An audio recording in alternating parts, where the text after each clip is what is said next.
Bet tādēļ jau mēs dzīvojam citu dzīvi. Mēs tagad ejam projām uz okeānu, mēs zinām, kā tur vienam mūsu kolēģim, virsniekam, ja, pēc 2 mēnešiem bērniņš piedzims. Un tā kā aiziet jūrā, tad, ir rezervas līdz, tur tās rezervas jāizlieto, attiecīgi, kādu gadiņumi ir visi.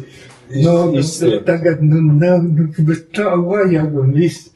Ej, tie radisti, un te radistas tās lentes pats tur sips un uzraksta, apsveicu, tur dēls ir piedzimis, jā, tad viss tiekam pie pēdējās konjaka pudeles. Bet īstenībā nav piedzimis. Kāds tur, neviens to nezina. No jā, loģiski. Un tā put nezinu, grēlt nāks mājās, te uzzinās.